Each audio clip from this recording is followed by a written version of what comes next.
Chris, a new season about to begin with Surrey. What are your expectations looking ahead to the new campaign?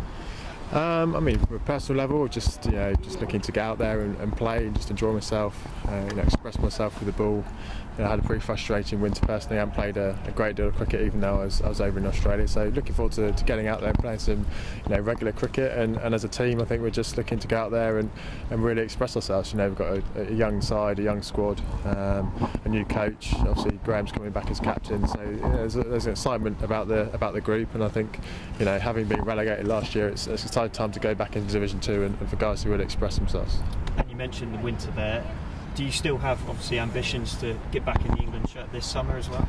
Yeah, I mean, there's always, for me, there's always an ambition to play for England. I love playing at the highest level, and I guess it was frustrating in the winter to only play one Test match. But I certainly haven't given up on England. But at the same time, I'm not going to dwell on it too much, or think about it too much. I just want to really go out and just start enjoying cricket again, really, and just get a regular fold of games and one after the other and do well for Surrey and take wickets. And I guess if England comes along, then that'd be great. But at the moment, I'm not really thinking about that too much. And one of your England teammates and former England teammates, Kevin Pietersen, is coming here to Surrey this summer. What kind of difference can Kevin make, and what does he bring? I think he obviously brings excitement. Obviously, the place is going to be more popular when he's around. I think we've gone for the 2020, which is going to be great. We had great crowds here last year, and I think they'll be even bigger now. He's going to be playing those games. Hopefully we'll have him for some full-day cricket. We had him for a few games last year at the start of the season, and it's it's brilliant for not just myself but the youngsters to have him around. He's a very confident guy, and guys feed off that, and he's not afraid to feed off guys and for them to learn, really. He came in the winter, did a couple of batting clinics and sort of express his game and try and work on other guys' games. So he's got a lot to offer. Were you surprised that England made the decision to dispense with Kevin Pietersen? I mean, I was, yes. I mean, I think it's obviously a massive loss for English cricket. Obviously, there's mixed reactions, I guess, but I think Kevin's been one of the best players for England over the last 10 years or so. So, and to have just such a destructive player like that, leave the England side is just a shame, in my opinion. Is it a decision that you understand?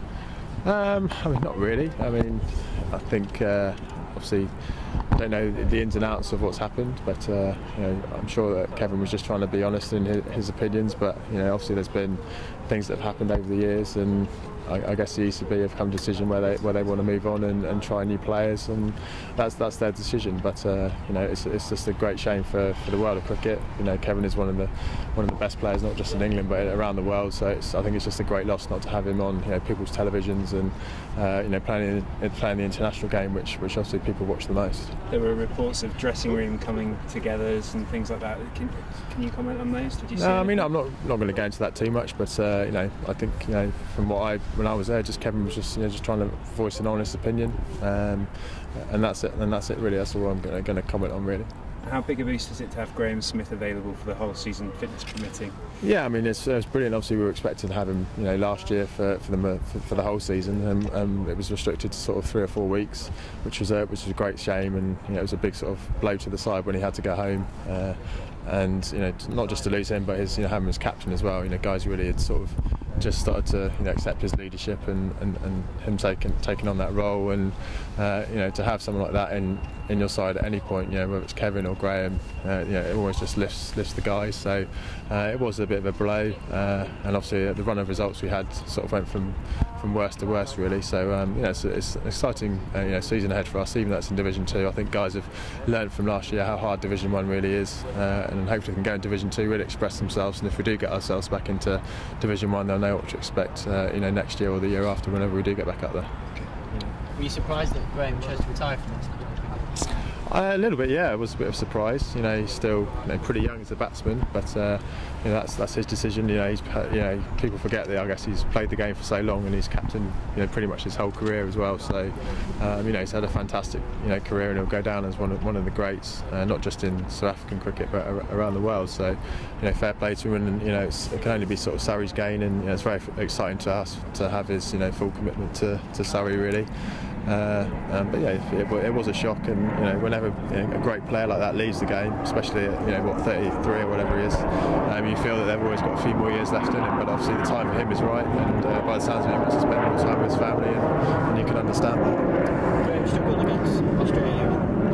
What is it about this Australian team at the moment that makes them so difficult to play against? Oh, I think they've obviously found a lot of confidence from the way they played against us. They're an attacking batting unit. Dave Warner's obviously found some form, and obviously I think the biggest difference has been Mitchell Johnson. The way he's bowled fast, he's bowled accurate. When he's bowled his bouncer, he's bowled it straight and at people's heads, and then the other guys are sort of filtered off around him, and the bowling unit really come together. And certainly when we were over in Australia, it was the best unit of bowlers I think I've ever seen, really, and they sort of carried that over in South Africa, and at the moment they're just a force to be reckoned with. And what were the differences in the England camp between the two tours that you went on, the two Ashes tours? Obviously there was a slightly different side, obviously a different captain. Obviously, I think just losing that first test, there was obviously a big shift in momentum to the Australians, and I think they hit us for 6, and I think our confidence after losing certainly the second test, I think we found it really hard to come back from after that. And then again at Perth we lost again, and it was almost inevitable what was going to kind of happen with the way they were playing, and the brand of cricket which people talk about that they were playing.